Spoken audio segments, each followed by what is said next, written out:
This was historically bad. Bro, Kenny can't come up with anything remotely convincing or cool to say, and he sounds like a bitch. It's like this weird Dr. Seuss thing. I don't know where he got it from or what he thinks it sounds like, or if he thinks it sounds good, but my God, man, he is the most unconvincing guy on the mic they might have in that company, which is a big accomplishment, because they got a lot of guys that can't talk. Chest up, shoulders back.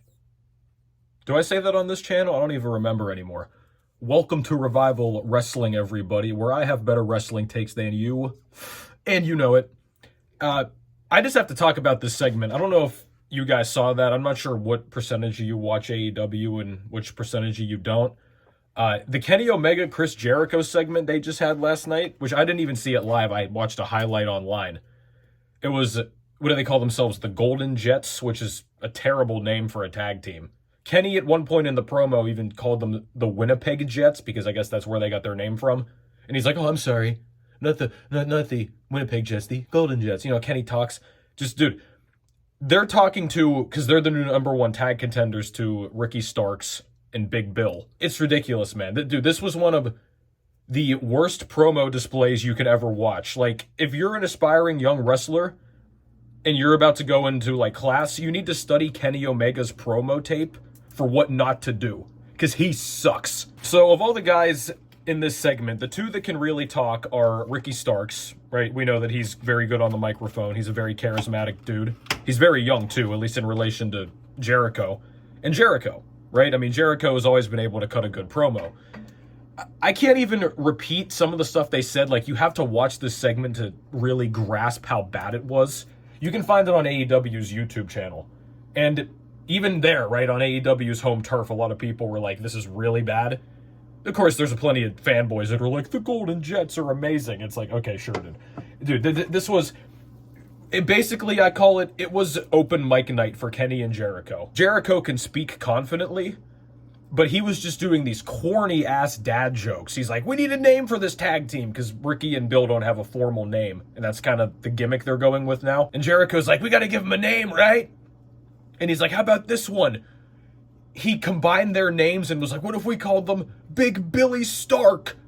And the crowd's like, sure. Right? I mean, dude, you can even see Ricky's reaction. Like, Ricky is just, God bless Ricky Starks, dude, because he's very talented. He's got a lot of potential.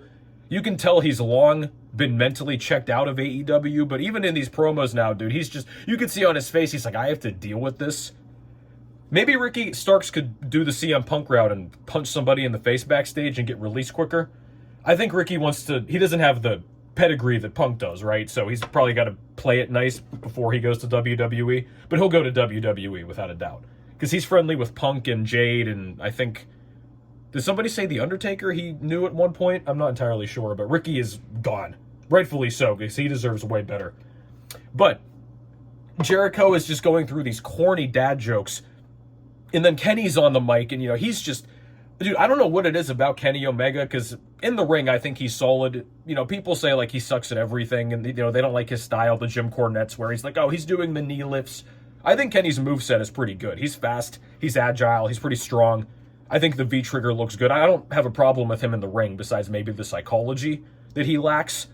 But, dude, he is just embarrassing to listen to. Like, it's beyond just, okay, that was a mid-promo, that was an okay promo. Dude, he's atrocious.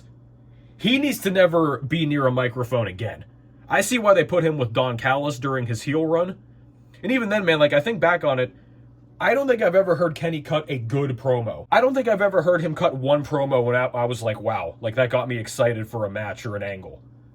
Anytime I've listened to him, you're sitting there just like, oh yeah, okay, it's almost over yet? Tick, tick, tick, please, guys. It's terrible, man. At one point, Kenny is, like, bringing up the past things that Big Bill has done. Him or Starks, I think it was Big Bill, because he was part of that, once again, another AEW stable that is a bunch of random guys thrown together because of the bloated roster, and they do nothing. It was called The Firm. I don't even remember who was at the head of that or whatever, but Big Bill was part of this stable called The Firm, and Kenny's sitting there. He's just, like, casually, like, over the rope. He's like, I remember when you were part of The Firm. I think it should be called The Flaccid. Like, dude, this guy is legitimately an open mic comedian. He has no delivery. He has no charisma when he talks. He can't even make decent jokes. Dude, I think back to the one promo he did. I think it was him and Hangman Page 2 years ago or something. But he was like, after I'm done with you, the crowd's not going to be chanting cowboy shit. They're going to be chanting belt collector. Belt. He literally said, guys, you can look at, like, his promo game is just, it's abysmal is an understatement. And then at one point, Chris Jericho starts roasting Ricky, because Ricky's desperately trying to save this segment, you know, because Ricky can really turn on the charisma and, like, the fire quickly. Ricky's doing everything he can. Big Bill, I should just call him Cass, because the name Big Cass is so much cooler than Big Bill, okay? Even his old name, W. Morrissey. They probably came into copyright problems with William Morris Endeavor. I would assume that's the case, because W. Morrissey is a much cooler name than Big Bill. I can never get off that. Anyway, he is interjecting a little bit. He's basically kind of doing ad-libs to what Ricky is saying. He's not a terrible talker. It's the crazy thing is, dude, Big Bill, as kind of awkward as he is, he's still a better talker than Kenny. That's how bad it is. But once again, Big Bill is 7 feet tall. He doesn't need to be talking. That's why he's with Ricky, right? He has guys that talk for him, because somebody that big, they don't need to move their mouth to get you to pay attention to them. And then that leads into what I was saying. They're going back and forth, and then Jericho's like, well, you know what? He's talking to Ricky. He's like, from where I'm standing, all I can see is a better dressed, less charismatic Enzo Amore. And the crowd, of course, oh! Which, of course, that is vintage AEW. They're supposedly distancing themselves from WWE. They're the superior product, real wrestling. Oh, they're not like the Fed, all this other stuff. Every single week on AEW programming, there's at least minimum one WWE reference. I mean, dude, they can't do anything else. This is the only way these guys can get pops, man. That's it. Right? I have to bring up some... Enzo hasn't even been in WWE for years now. I mean, the way him and Cass broke up was kind of sad, I think. You know, they never even became tag team champions, but they were so over, that's how the crowd was popping. And once again, too, these guys will act like, oh, I don't know anything about WWE, I haven't watched WWE in years, or so terrible. The whole crowd got the reference. You know what I'm saying? Dude, the AEW hypocrisy is just off the charts. It's endless, truly. It's completely bottomless. I understand not everybody has this, you know, deep, bellowing, masculine voice. They don't sound really cool, per se. But, dude, how does Kenny talk the way he talks? Can he not take, like, a couple acting classes or get a vocal coach or something? Like, dude, this isn't one of these things with all these glorified indie dudes. Can they take anything they do seriously? Because Kenny takes his body seriously. He's in shape. He looked like a hobo last night. You know, I don't know what it is about AEW especially, man. Again, well, Tony Khan doesn't make them do anything. They can do whatever they want. These guys come out there. I saw Adam Cole looking like this recently. Dude, MJF is one of the few guys. Ricky Starks, too. They're both young. Believe that, right? They have something to prove.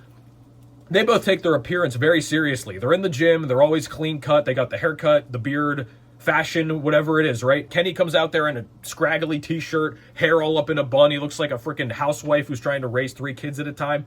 It's ridiculous, man. But all kinds of them do it. And then the AEW cultists, their Mark fans are like, oh, I don't watch wrestling for outfits. It's like, no, nobody really does, dude, but it's about presentation. No matter what the AEW fans say, and, you know, they can cope with this all they want. They act like it doesn't matter. They know it because you instinctually know this. It's just reality. Presentation matters. No, even if we're just talking general pro sports, dude, you want to have a nice-looking uniform for your team, right? Now we're talking, I mean, pro wrestling is far closer to theater than it is actual professional sports. Realistically.